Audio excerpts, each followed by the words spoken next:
تقریر کو سن کر مجھے ایسے لگا قرآن کی وہ آیت یاد آئی وَيَقُولُونَ نُؤْمِنُ بِبَعْضٍ وَنَكْفُرُ بِبَعْضٍ وَيُرِيدُونَ أَن يَتَّخِذُوا بَيْنَ ذَلِكَ سَبِيلًا. کیا عجیب طریقہ ڈھونڈا ہے آپ نے. الحمدللہ وحدہ.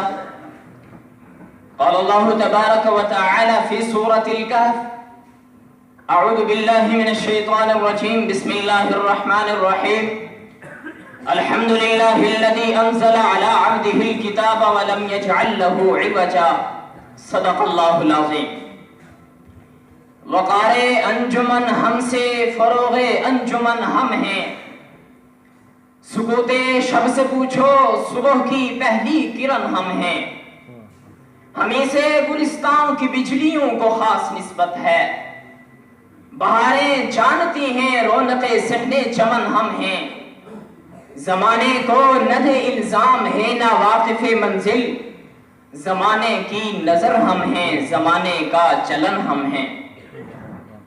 جناب صدر سب سے پہلے میں حزب اختلاف والوں سے یہ بات ذکر کروں گا کہ جب تم دینی مدارس کے نصاب کی بات کرتے ہو تو دینی مدارس کا نصاب کیا چاہتے ہو؟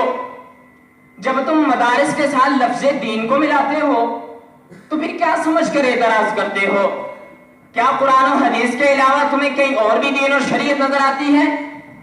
یا پھر تم مدارس کے ساتھ لفظ دین کو ختم کر دو، یا پھر اس بات کو مانو کہ مدارس دینیہ کا نصاب وہی ہوگا جو رب تعالیٰ نے کتاب قرآن کی شکل میں ہمیں دیا. ان غلاموں کا یہ مسلک ہے کہ ناقص ہے کتاب کہ سکھاتی نہیں مومن کو غلامی کے طریقے. جناب صاحب کسی قوم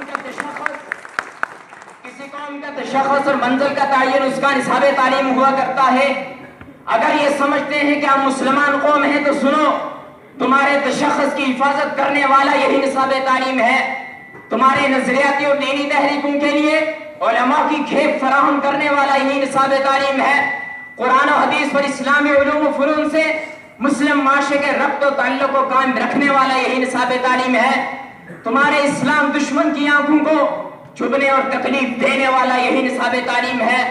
جناب صدر ہمارے دشمن کو یہ افسوس نہیں کہ مسلمان اتنی قوت کیوں بن گیا، بلکہ اسے یہ افسوس ہے کہ مسلمانوں کا تشخص کیوں برقرار ہے. اور دوسری طرف یہ اندھی تقلید کرنے والے کہ جن کے بارے میں علامہ اقبال نے برسوں پہلے کہا تھا تقلید پہ یورپ کی رضامند ہوا تو مجھ کو تو گلہ تجھ سے ہے یورپ سے نہیں. جناب صدر حالات کی بات کرنے والوں کو میں بتاتا ہوں کہ حالات کے تقاضے کیا ہیں. اسلام دشمن عناصر اس وقت مسلمانوں پر دو سمتوں سے الغار کر رہے ہیں. ایک طرف اعتقادی اور فکری سمت سے وہ مسلمانوں میں اباحت پسندی اور مادیت کی تحریکیں چلا رہے ہیں، اور دوسری جانب عملی سمت سے وہ مسلمانوں کو جنسی بہرا روی اور فحاشی کے سیلاب میں بہا لے جانا چاہتے ہیں. اگر ان دونوں یلغاروں کے مقابلے میں کوئی سیسا پیلا ہوئی دیوار ہے تو ایسے نصاب تعلیم کے پڑھنے والے علماء ہیں. جناب صدر ذرا سوچئے، ایک طرف ملک غربت اور جہالت کے اندھیروں میں ڈوب رہا ہے تو دوسری طرف ان کے دیے ہوئے نظام تعلیم کے سکولز، کالج اور یونیورسٹیوں میں فیسیں اس قدر زیادہ ہے کہ ایک غریب اور نادار کا بچہ کچھ پڑھ نہیں سکتا. اس مشکل گھڑی میں مدارس نے غریب خاندان کے بچوں کو لکھنا پڑھنا سکھایا تو دوسری طرف شرح خواندگی کے گراف کو بلند کرنے میں اہم کردار ادا کیا. جناب صدر میں ان سے پوچھنا یہ چاہتا ہوں کہ آپ کے کتنے سکولز، کالج اور یونیورسٹیاں ہیں کہ جو غریب بچوں کو مفت رہائش اور خوراک دے کر لکھنا پڑھنا سکھاتی ہیں.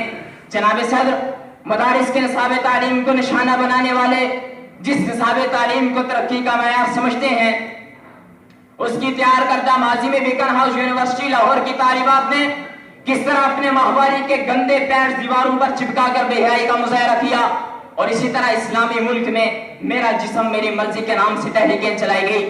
جناب صدر سچی بات یہی ہے کہ ملک و ملت کا پیسہ کھا کر قومی معیشت پر بوجھ بننے والے بھی ہی، اور یعنی اور فحاشی پھیلانے والے بھی ہی، اور نوجوان نسل کے ہاتھوں میں ڈگریاں تھما کر موت کے گھاٹ اتارنے والے بھی ہی ہیں. جناب صاحب یہ احسان فراموش ذرا یہ ریسرچ کر کے دیکھیں